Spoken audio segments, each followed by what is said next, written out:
Hello and welcome to Insights, everyone. I'm Nnamdi Odipo. Today's episode promises to be enlightening and quite insightful. We have at least two topical germane issues in our lineup. The first is the tax reform bills and its correlation with fiscal federalism. Next, we will delve into the growing focus on investment in livestock as the policy of the federal government and, of course, as an investment portfolio. We would focus on that key sector, exploring the potential it holds for the economy and the challenges that remain. Like I said, these are topical and germane issues. Let's get started. Whatever the issues are, the National Assembly is constitutionally empowered to scrutinize, however complex or intricate. We have involved all the academia, the members of the academia.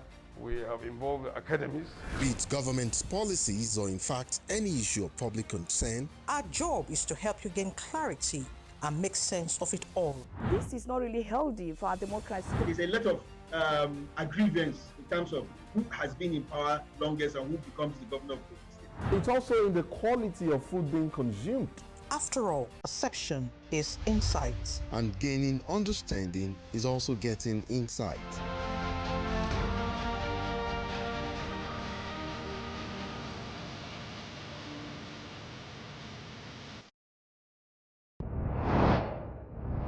As Nigeria grapples with revenue shortfalls and fiscal imbalances, the proposed tax reform bills and fiscal federalism framework promise to revolutionize the country's tax landscape. But what are the implications for economic growth and, growth as state governments, especially, in terms of autonomy for state governments? I beg your pardon. My first guest, is commonly known as the economist. He is Paul Alaje, chief economist at SPM Professionals and fellow of the International Management Consultants Board, that is the FMI NCB. USA is also a fellow of the Institute of Economics here in Nigeria.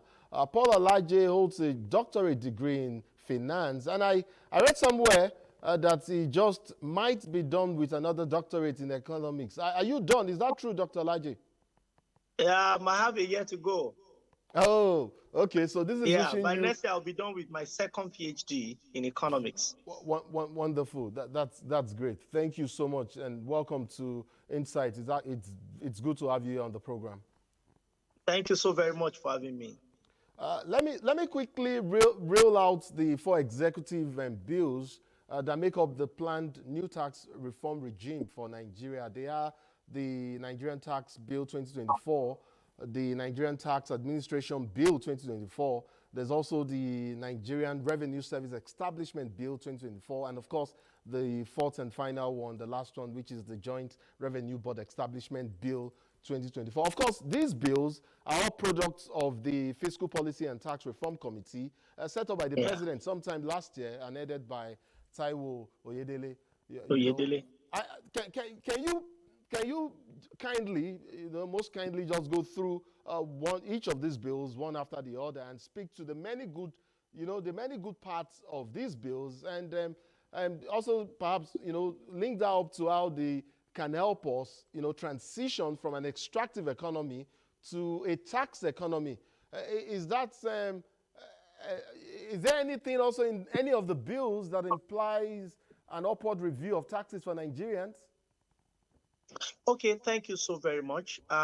First, I must say that a lot of efforts has been made by the federal government through Taiwo Oyedele's committee to improve taxation and the administration of the same. First, is the bill that speaks to unifying the tax system in Nigeria. As we speak, we have the FIRS and the IRSs. The IRS is the one by the State Internal Revenue Service. They are completely, to some extent, different from FIRS. We also have other bodies that are collecting taxes, especially at the local government level. I know many Nigerians that have traveled often by road would have experienced local government administrator bringing out sticks with nail, trying to put that on their tire until some papers are presented. I also know that there are some local government officials who also go around to people's shops and so on and so forth. Now, what is the first tax law trying to do? From the word FIRS, it shows it is federal in nature. It is not national in nature. Can we have something as a Nigerian tax rather than federal government tax, so that everybody will know that wherever you may be in Nigeria, you are affected? It is a tax law for the entire federation, not just the federal government.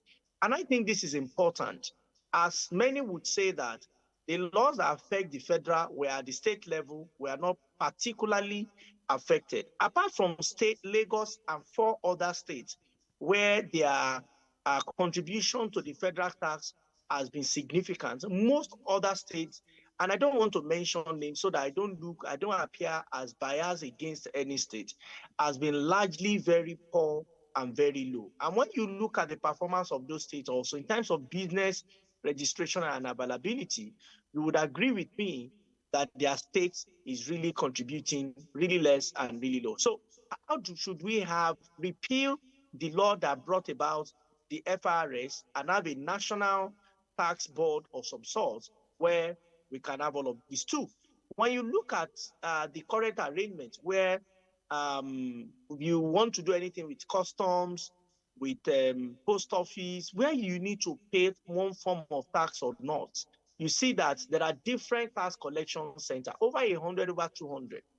And one of these bills seeks to say that instead of you paying to those who are not tax officers, FIRS will be fully represented, or the tax authority, because of course one of the bills seeks to repeal FRS, will be fully represented, and those are the people that you pay to, so that all monies go straight to federal government, to the government covers, whether it will be shared at the FAC level because it's federation, or it will go to federal or state government. But whatever it is, these funds will go straight into the government covers. Two, instead of having multiple tax collectors that we are not even sure of what is going on, there will now be the tax authority that will be collecting the money, and we can see what our tax to revenue, tax to GDP and tax to revenue is in the real sense. Many have said, oh, our tax to revenue is small, it's not enough. But when we know how much we are actually collecting and gathering taxes, we can know whether it's in Mongos already or not. But if it is the account after deduction is made and remittances are made, all of these will not be captured.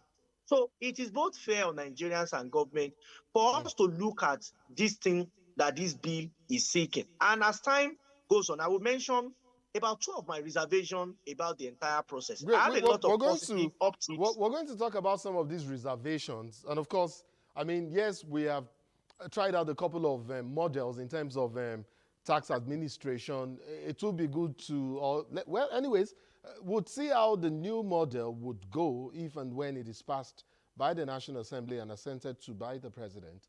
But you talked about reservations. You know, we know that the provisions of the value-added tax, that is the VAT, in these new reform bills have been the most contentious, parts of the reform bills. And I never believed that would even be the concern. I think, well, like you alluded to, and it's quite interesting that it is particularly the proposed amendment to the distribution of the VAT. So I do have a couple of questions for you, Doc. Yeah. But I'll take them one after the other, just so I don't inundate you with all of these questions. Let me just ask you, perhaps, the same questions that have been raging there in the public domain that many seem to have asked. I know, most Nigerians who are enlightened or who are conversant on these issues know that VAT is now the highest revenue item on the Federation Accounts Allocation Committee in terms of net revenue, and half of that goes to the states. But, Doc, how did a tax reform effort, and this is my first question amongst, the multiple, this is going to be a padded one, but the first of all, how did this tax reform issue suddenly veer into the volatile territory of revenue sharing? And you know how volatile that can be in Nigeria. Would it have been possible to isolate the two? Well, I think, first of all, we must know, and we need to provide education to those who might not know. It's actually not wrong for the consolidation and the realignment the committee is proposing to become law. I understand that there are a few states where revenue generation in terms of VAT is very low. What this bill seeks to do is to tell them that the revenue generation from states is from your state. It does not mean that there are no revenue coming from taxes from you. That's not what it seeks to mention. It's actually supporting those states to say that for most of the time, sharing goes to Lagos State. Revenue is accounted for in Lagos State. Meanwhile, it should be the place of consumption. When you look at VAT, it's a consumption tax. So if you have a business with an organization with headquarters in Lagos, most of the time, Lagos, the headquarters will remit the VAT in Lagos, which is not very correct. Because the consumption may not necessarily happen in Lagos. It might have happened in Sokoto, it might have happened in Gombe, it might have happened in Ibadan, it might have happened in Warri, it might have happened in Anambra, it might have happened in Olu. So we believe that those remittances should have gone to those places. Why? So that the state will actually know what they generated. One state should cry in this case, that should be Lagos State. That you want to take away most of my revenue sources. Unfortunately, or surprisingly, Lagos State says, let's go ahead. I support that. Let's see how it will go. But some state feels that I think, and this is just to play the devil's advocate, I think some states feel that how would you account exactly for what is shared from my state or what comes to my state? I think that's the first concern most state governors have.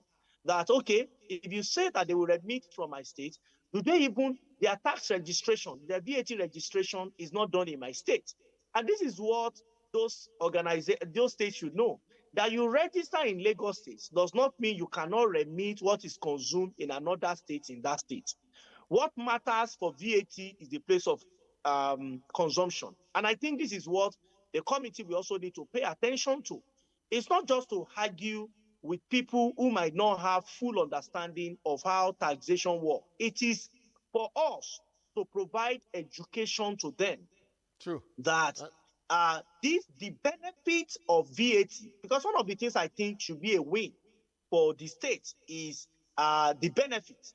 And I think this is one of the areas that have gone to them. Again, another fear I think most people have is that VAT will now be shared based on derivation to a large extent. And they feel that when you look at the population in their state is not much. But if the population is not much, then the need in your state cannot be much. So if you say that you are 10 million people, there's a flip side. There's a flip side to that argument, Dr. Alaje. And I mean, yes, you did not want to mention states initially, but you did go ahead to mention a few states. Well, I would double down on some of these states that you've mentioned. Good enough. You've talked about Lagos, surprisingly, not even complaining and saying, let's go ahead with it. I would, like you, I would also like to play the devil's advocate.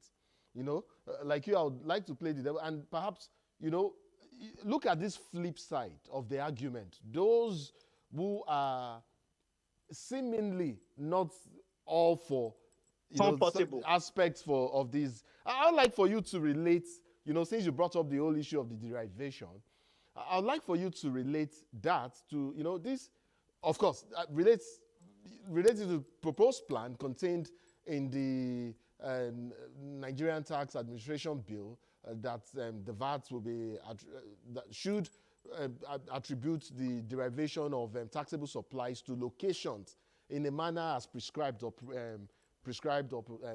by the proposed agency that would be established as the Nigerian Revenue Service now, which now assumes a national nomenclature. Would you explain why, in spite of all of these, some of the education that you've talked about, arguments put forward by the federal government, even by some lawmakers, you know, why is it that, you know, this whole derivation remains a sore point, even after issues like you've talked about, that you've just educated us on? You know, when you also look at the fact that, okay, in terms of sharing, or the sharing formula, federal government has agreed to reduce its own share from 15 to 10%. Yeah. And, you know, I put that again against the rationale that derivation would be increased now from 20% to 60%.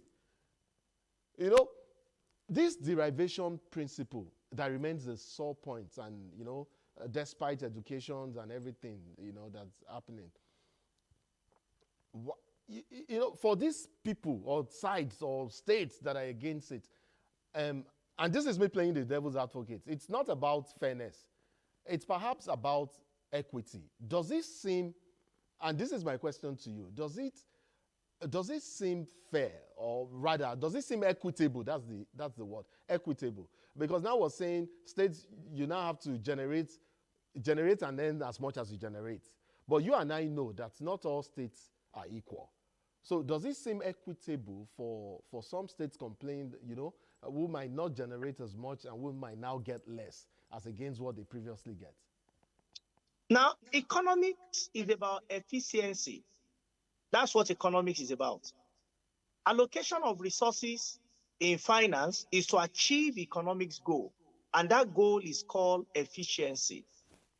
Now, if you have a man that is 6 feet above, like my height, over 6 feet, and you have a man that is 4 feet, we certainly cannot use the same yard of clothes. It's common sense that for us to make to buy abada, it can't be the same size.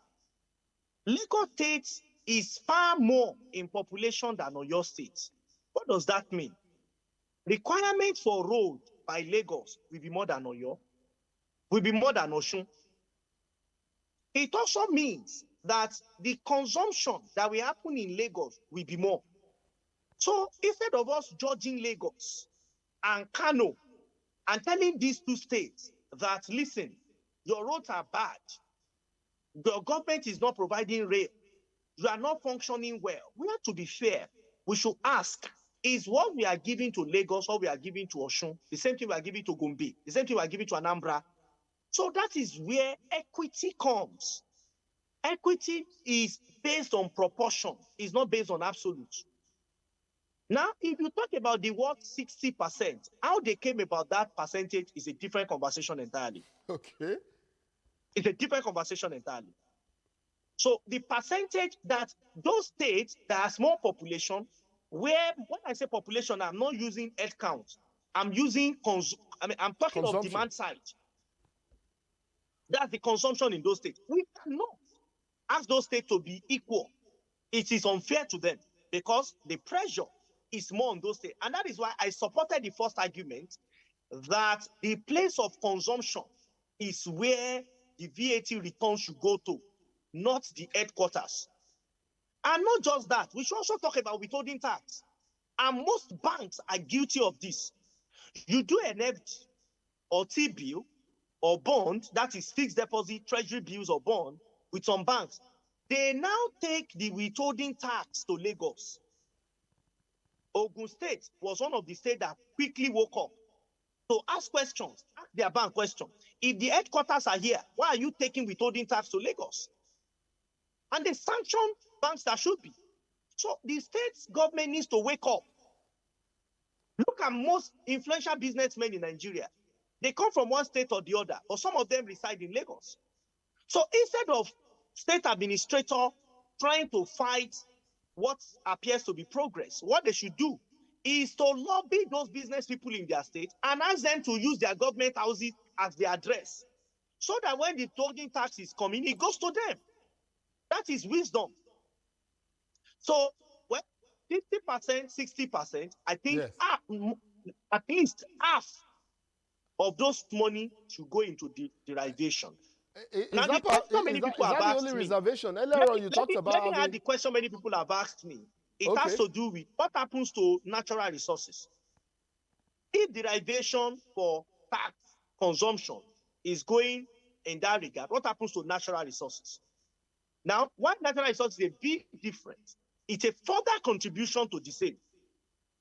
For consumption, you can buy on the counter and do all of those and you are gone. But when it comes to natural resources, it involves some other consumption, some other contribution.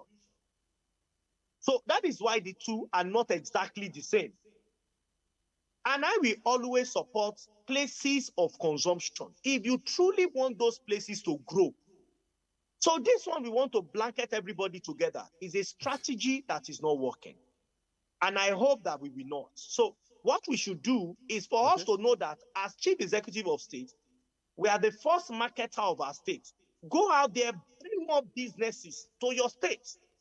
That's when your people can truly have employment. That is when you can have remittances come from your state and have your own officers checking if those remittances are done through your own internal revenue services in your state. Then you will see a major growth that you're expecting. So now we're talking about states being creative or more creative in terms of revenue. Exactly. That's what taxes is about. Revenue it's generation. Creativity. You know, but yes, you mentioned a few states earlier on, but let's not go back there. But I know there are states like that. States somewhat disgruntled and feeling targeted. That look, these policies are targeting them. And that is just because, you know, they're likely to be shortfalls in terms of revenue accruing to these states from the federation allocation, accounts and all of that. In terms of that, isn't there likely to be unintended consequences, you know, for some of these states? Yes, a state gets a shortfall this month, unlike what it got from last month. Wouldn't that, in terms of, talking about unintended consequences now, wouldn't that now, if such state is unable to, or creatively, now looks for a way to make up for it and fixes more tax, or looks for where to tax or goods to down tax, and has, tax on these goods, wouldn't that, one of the unintended consequences now be the hardship or more hardship on the life of the struggling Nigerian or residents of that state who is already burdened by rising cost and increased cost of living, and now he gets more tax? Isn't that one of the unintended consequences that we're likely to see in some of these states? Absolutely. There will be unintended consequences. There might even be intended consequences. Let me also say this, that this proposed tax law is not just for taxes to be the same. There will be some reviews. That's the truth. So there will be some review. There will be some considerations. So my only concern, because of time, before I go to unintended consequences, is that in doing this, we have to be very careful about the timing. Russia tried this, put three policies together. One, subsidy removal. Secondly, flotation of their currency. Thirdly, tax review. It brought the country on its knees. As much as I support this policy, we have to be wary of the timing. I remember that I warned very vehemently when the former central bank governor Emefiele introduced currency note reduction in the public. And I said, the timing is wrong. Somebody said there will never be a best time. The best time would have been when we have a new president in office, far from election period. That policy should have been implemented, not more than a year from the time it gets to office, so that you can mop up those funds that are stock or stockpile in some places. You can't be doing it during election time. The same thing. Now, from other countries that have been observed, it usually leads to further economic quagmire. Even though government may think it's getting more revenue, it might lead to higher inflation. It might lead to reduction in growth and poverty, as well as deprivation. So as much as the policies are good, the timing must be right. If it is not, I tell you, the former president lost office simply because of combining those three policies. And my job is to tell that we have to be very wary. Vladimir Putin got to office 1998 or 1999. I haven't seen the loopholes that those three policies should not have been combined in the first instance. And what did he do? Reverse some of the policy, brought down taxes to 15%, later implemented the same policy, but now gave space. Today, you see the president of Russia. So we need to be very wary, and that's my main concern. Now, there will be unintended consequences. First, unintended consequences will affect issues where those states are not proactive. So those who want to come to office, and this is how we start the speaking less of money in politics, and those who have figured out how to help their state, how to help their people, will be those that will remain in politics. Because the truth is that it will become less lucrative for those states who are not performing. And when people see new government that wants to attract businesses, that wants to encourage people to consume locally instead of leaving their state for another, then you will see genuine, sustainable growth in those regions and in those states. I know you need to run. Of course, you do have a flight to catch, but very quickly, in 60 seconds, just in summation of all that we've discussed so far, I'd like for us to close shop, on what amounts to, success on tax administration, especially in a multi-level government system like we have in Nigeria. We see situations where even efficient and equitable tax policies fail. And that is because the administration is unable to implement, these laudable policies. Do you think this new proposed, tax regime adequately addresses, or rather adequately address, the key issues around, especially around securing taxpayers' compliance?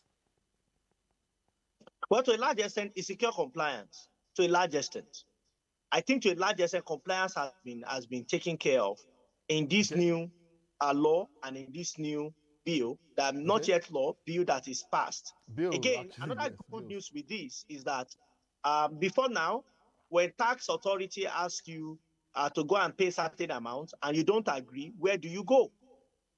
If custom says pay 1 million naira extra, I've been a victim when I imported equipment to Nigeria, myself and my team, and suddenly somebody just did a review and said, this is the rate. We said, but that's not the rate we bought. What we would do, if you had left our container with the containerized terminal, would have been paying demurrage on daily basis. So this new bill seeks to have some level of administration where people can say they don't agree with whatever has been given to them, and there will now be objectivity. So I think it addressed the issue of compliance. My major reservation is about timing, when this will come, and spacing the same, so that will. So, but if you have based this on 2025 budget, it may also lead to the same thing we are experiencing regarding subsidy removal and flotation together. So we need to space it. It will be very helpful for Nigeria, but it's not a short run. It should not be seen as a short run program. It should be seen as a medium-term program. Then the impact will be humongous. The impact will be good. Both states, federal government will benefit from it. Even the local government will benefit from it at the end of the day. I'm sure there are concerns, and I mean, we'll be speaking about some of these concerns in due course. Of course, we're monitoring developments at the National Assembly. These bills are still there. They would on each undergo readings, 3 readings, and then would be passed eventually. And even after then, it will still get to the president's table. Of course, there are executive bills. If it does get to that, it's automatic. Part, executive bills are automatic. Yes. Well, then we'll be monitoring some of these concerns, and then we'll be reaching out to experts like yourself to speak on these concerns. And even when they are passed, like I said, we'll also monitor their implementation, because that would also be critical and germane as well. Paul Alaje, PhD, Doctor of Finance, Chief Economist, SPM Professionals, and Fellow of the International Management Consultants Board. I'd like to thank you so much for coming on Insight. It's been a pleasure and a delight listening to your take on this issue. Thank you so much. Thank you so very much for having me.